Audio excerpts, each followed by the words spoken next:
Good afternoon and welcome to the Return Homestead. My name is Mike and my wife Marty and I homestead 50 acres in southeastern Kentucky. Today we are working on our 2001 Fleetwood mobile home. We had a little bit of a disruption when we lost that frost-free hydrant.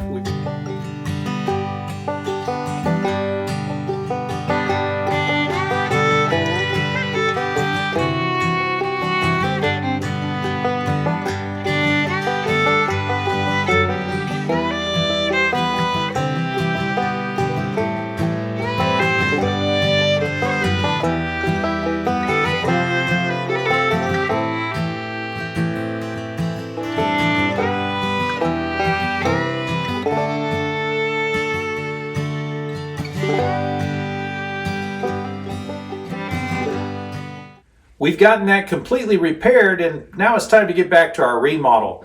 We're moving on to doing the shower next, and there's a lot of work to do with the shower. I've got to reinforce the floor, and then we've got to pick out the tile that we're going to be using. We've chosen a foam shower pan that we're going to show you today, and we'll talk about the steps we're taking to get that installation off the ground. So welcome to our new shower. It may not look like much right now, but we've got a lot of work to do to turn it into a shower. Right now, it's just insulation in between 2x4s, and that's not a lot to look at. But I wanted to review all of the pieces, parts that we're going to have to deal with real quick, explain to you what the current setup is, and then give you some idea where we're headed with this. So the shower was originally in this location, so we do have a drain to work with. We've got the drain plugged up right now just because we don't want sewer gases coming up out of the septic. But we're going to have to take this off. When we chose our shower pan, we went with a pre-sloped foam shower pan. And the reason why we did that is this is a mobile home and shower pans are heavy. Yeah, these shower pans can get to be very heavy. If you've never tried to lay mud down for a sloped shower pan, it is not fun. There are lots of guys on YouTube right now who do videos showing you how to use Portland cement or deck mud in order to put in the slope that you need for the shower pan, and they make it look easy. What you're trying to accomplish is to get the floor to slope all into the center so that all the water comes to the drain and it doesn't collect anywhere else on the floor. And it's an absolute necessity in a shower, but setting that pan and getting the slope just right is really hard to do. It's also extremely heavy. All of that Portland cement or deck mud on top of the current subfloor would be way too much weight in a mobile home. So we decided to go with the styrofoam shower pan. This is a great way to get the pre-slope in. Everything will be sloped perfectly. All we have to do is set the tile on top of this. But as you can see, we've got a couple of issues here. First of all, we're going with a 48 by 48 shower pan. We are going to trim this edge of the shower pan in order to leave us enough room for a proper seat. So it'll be a little less than 48 inches wide, but that's also going to move our shower drain from where it's at now over to this location. So we know we have to relocate the drain. That's going to mean rebuilding this entire drain structure, including the vent, which is up inside of the wall here. So currently the drain starts here. The water would go in through the P-trap, and then it's angled over until it gets to where the vent is, and then it drops down to the main drain with the vent stack coming up here. So we're going to have to shift all of that over. That's going to mean rebuilding this drain. I had hoped to use as much of this original drain structure as possible, but we also took a look at the flooring, and this is only 1/2 inch OSB here on the floor. This is not a quality subfloor. It's designed to be lightweight, not sturdy. So we're going to have to add some additional subfloor underneath this OSB if we're going to get proper support for the tile. Now, we didn't do this in the laundry room. We may go back and add that since we put tile in there, but this is a lot more critical. So in the laundry room, we don't have the problem of having water on top of it all the time. So if the tiles do crack or the grout cracks, it's not really a major deal. We can do simple, small repairs to the grout if we need to. But here in the shower, everything has to remain watertight. So I can't afford to have any deflection on the subfloor that would cause the tile on top of it to start cracking. So we are going to reinforce this floor, which is going to mean coming in underneath. There are a couple of ways this can be done. I could remove all of the subfloor that's here now, drop an additional layer of subfloor down below the level of the joists, and then resheet the top of this so that we'd end up with 2 sheets of OSB to support the floor and prevent deflection. But I don't really want to rip all of this out. These nails hold extremely tight in the tops of these joists, and it's going to be almost impossible to get all of those out cleanly. So we're going to leave this flooring in place and simply add our subfloor from below. I will go under and clear off the bottom side of the house, and then we'll cut pieces of subfloor to fit inside each one of the joist bays, and then we'll glue it to the bottom of the existing subfloor. Then I can come back with some 2x4s and put ledgers under the edges of that, and we'll get that structure that we need to hold a nice solid stiff floor. Once we have everything supported well from below, it'll be time to do framing inside of the shower. Now, as you can see, the shower is already put together. It is an assembled room, but we do want to add some nice features to the shower. One of the features we're going to add is we're going to put an additional wall on this back outside wall. Not only is that going to provide some additional insulation, but we'll build it about 4 feet high, and it will leave us a nice 5-inch shelf where shampoo bottles and other things can be kept inside of the shower. That'll also give us our 48-inch wide shower pan that we need, and make sure we don't have any gaps around the edges of our shower pan. The last piece of framing we want to put in is for the bench seat that we're going to install. So we're going to put a seat in here about chair height at about 17 inches, and it will span the entire width of the shower, giving us a nice place to sit as well as to store items that aren't sitting on the floor of the shower. This accomplishes a couple of things. First, it gives us a place to sit in the shower, some place for storage of shampoos and other things, but it also opens up the top of the shower. So we still have plenty of elbow room. It feels like a much larger shower, even though we only have a 48 by 48 shower pan. So that's what we're doing here inside the shower, but most of the work for today isn't in here. It's going to be outside. It's a beautiful 60-degree day out there. It's absolutely perfect time to crawl up under the house and start working on the underside of this mobile home. In the last video, we were working on that frost-free hydrant and getting the new one installed, and we talked about needing to do your own work. That there were times when things needed to be fixed, and instead of calling a plumber or electrician, you were going to have to step in and do your own work as a homesteader. And we have another one of those occasions. I have absolutely no desire to crawl up into this darkness underneath this house, and I can't imagine most people do.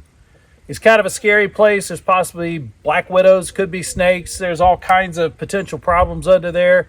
It doesn't smell very nice. It's kind of musty underneath there, and it's very dark and very close. It's a difficult crawl just to get to where I need to work, but that's what homesteading is. Sometimes you're going to have to be willing to do what other people aren't willing to do. So you just kind of suck it up, crawl in and get the work done. We've gotten an extension cord fit in. There's an OSB panel on the bottom of the insulation. I'm not sure why it was put there, probably to cover a hole in the insulation. And it's screwed on, so I'm going to have to get a screw gun in there to get those screws out so I can get that panel out of my way. And it is dark in there, so I'm going to bring my shop light up in there as well so we can get some light on the subject.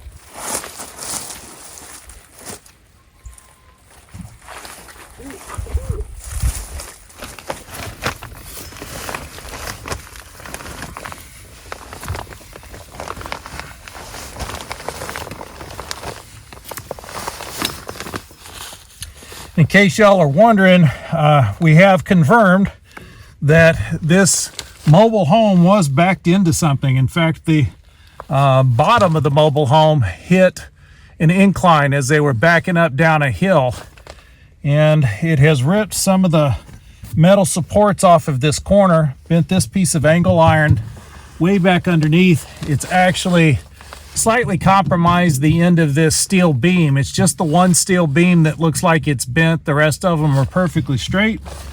So I'm not worried structurally. I think everything is sound. It's not going to fall down. But it's interesting that there is some damage under here. It explains a lot of the weird measurements and the unsquare walls that we were coming up against.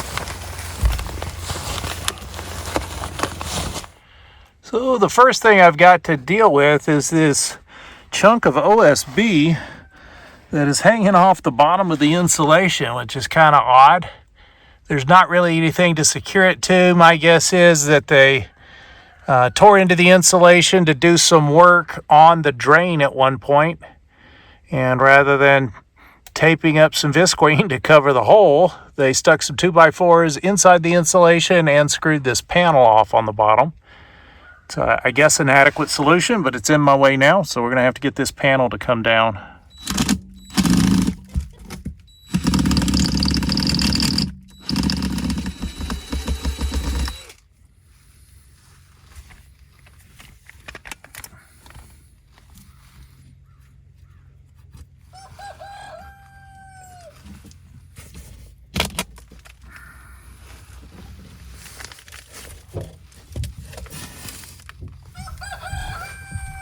So now I'm getting my first look at the underside of this floor in the shower.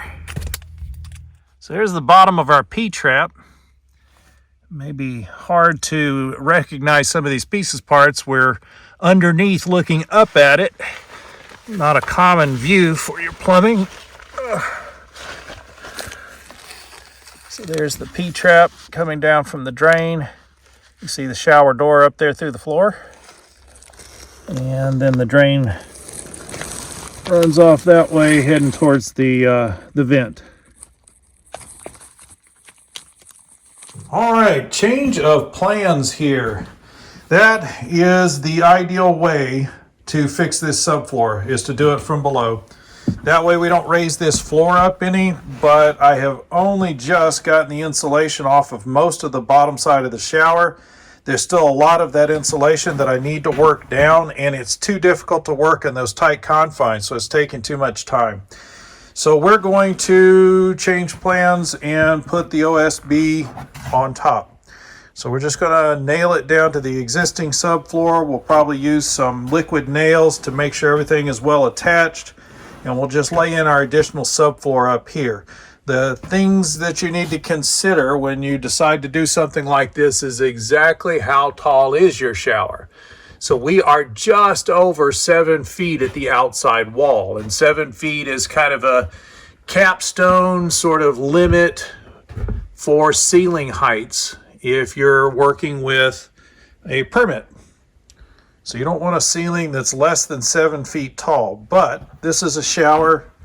I'm not going to be bumping my head. I'm only 6'2", so I can have a smaller space. And I don't need it to be perfectly 7 feet on this outside wall.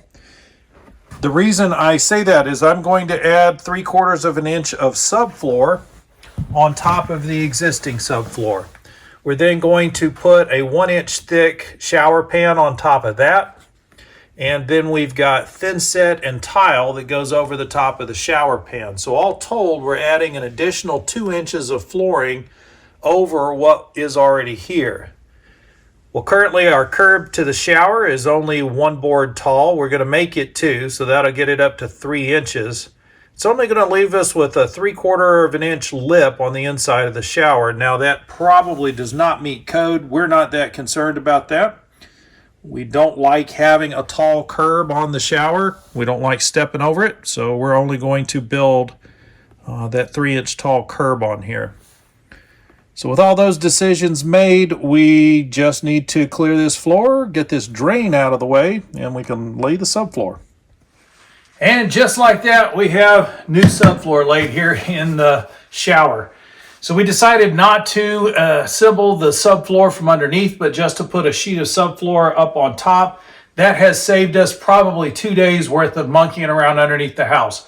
And that's the biggest reason why we did it. We don't want this project to last past the end of the year. We're hoping to be moved into this place before it gets cold. this year. So we've got a lot of work to do and very little time to do it. So small compromises like losing 3/4 of an inch of headspace in the shower, not that big a deal in the grand scheme of things.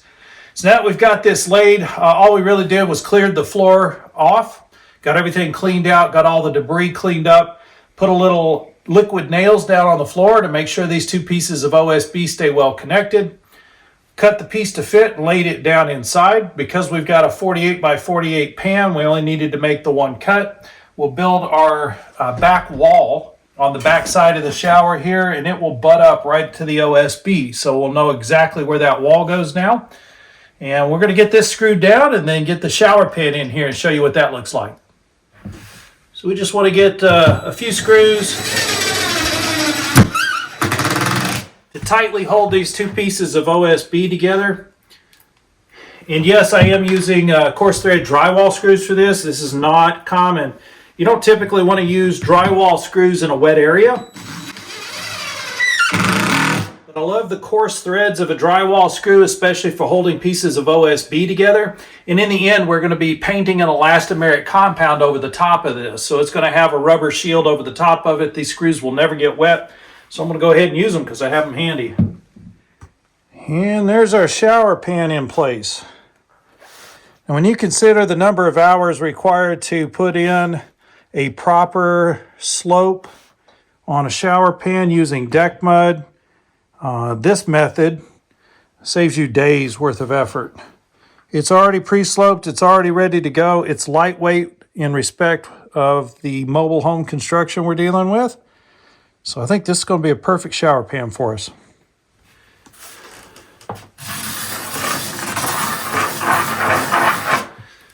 Makes it really easy to figure out where the drain goes too. So now I know exactly where to cut the hole to put the drain. And I think that's about all we're going to get done today. So if you're thinking about remodeling a shower, give serious consideration to this foam pan. This is an excellent way to get your slope in. Make sure that all of your tile is going to sit square and flush without strange angles on your deck mud. This is perfect. It was an $85 investment. That was a really large expense for the shower. It would have been a lot less expensive to put in a deck mud pan, but it would have taken us a lot more time. And in the end, this shower would have been really too heavy for the mobile home construction. So an excellent option for you. We appreciate you joining us here on the Return Homestead today. If you haven't subscribed to the channel yet, just take a quick minute, jump in there and hit that subscribe button. You might also hit that thumbs up button. If you enjoyed the video, that lets the algorithms know that they need to share it out with more people. We'll see you next time.